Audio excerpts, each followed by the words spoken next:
এখানে দেখবি যে এই যে রিজেম্বলস আছে না, এই রিজেম্বলস এর এখানে এস লাগানো আছে, আছে না? নিশ্চয়ই তোদের তার আগে যে সাবজেক্টটা ছিল সেই সাবজেক্টটা নিশ্চয়ই থার্ড পারসন ছিল, ঠিক আছে? বলতো সাবজেক্টটা কি ছিল রিজেম্বলস এর আগে? নিশ্চয়ই হি বা সি বা কোন নামটা কি আছে? চাইল্ড আছে, তাই না? এই চাইল্ডটা যেহেতু থার্ড পারসন সিঙ্গুলার নাম্বার বলে কিন্তু এখানে কি আছে বলতো? এস আছে, ঠিক আছে?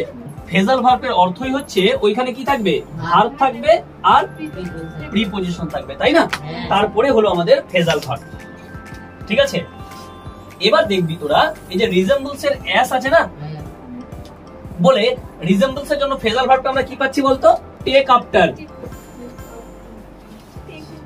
টেক আফটার পেলাম না? এবার যেহেতু আমাদের এটা হলো কি ভার্ব আর এটা হলো কি প্রিপজিশন, তাহলে ভার্ব আর প্রিপজিশন মিলেই হলো কি ফেজাল ভার্ব, তাই না? তাহলে আমাদের রিজেম্বলস যেহেতু এস আছে বলে টেক আফটারে, ঠিক আছে, এই ভার্বটার সঙ্গে আমাদের কি লাগাবো? তাহলে এস লাগাবো বলে ওইখানে আমাদের কি লেগেছে? টেক্স হয়েছে বা এস লেগেছে, বুঝতে পারলি তো? একই রকম ভাবে এই যে এখানে পাবলিশ আছে, পাবলিশ মানে কি? প্রকাশ করা, ঠিক আছে?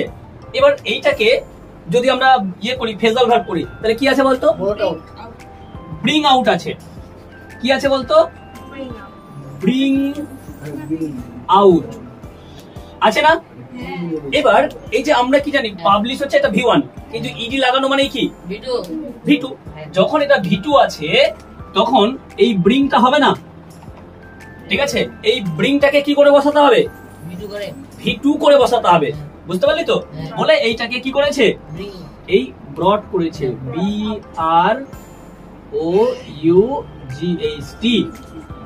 ব্রট। বুঝতে পারলি না পারলি না বল? এবার তোরা কি খুঁজতে যাবি যে স্যার কেন স্যার এখানে ব্রট আছে? তোদের বইয়ে কি আছে? ব্রিং আছে না? কিন্তু তোকে যখন বসাবি তোর ঘরটাতে তখন কি করে বসাতে হবে? ব্রট করে বসাতে হবে, বুঝতে পারলি?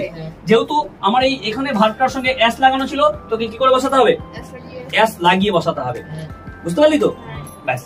তারপরে এই যে কি বলে যে এই যে ডিসরেসপেক্ট, ঠিক আছে?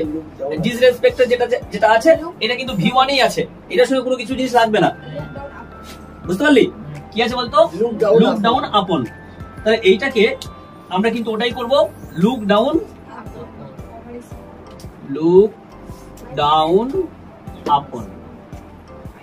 কি বুঝলি বল? এটার সঙ্গে কোনো কিছু জিনিস লাগলো?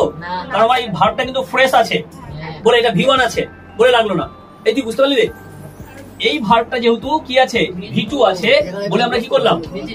এটাকে V2 করেছি, ভাববি না এটা V2টাও হচ্ছে ব্রড আর V3টাও কি ব্রড, কিন্তু আমি কি ভাবলাম এটাকে V2 ভাবছি, বুঝতে পারলি তো? তাহলে এইটা হচ্ছে আমাদের ফেজাল ভার্ব। তাহলে ফেজাল ভার্বের জিনিসটা বুঝতে পারলি তো?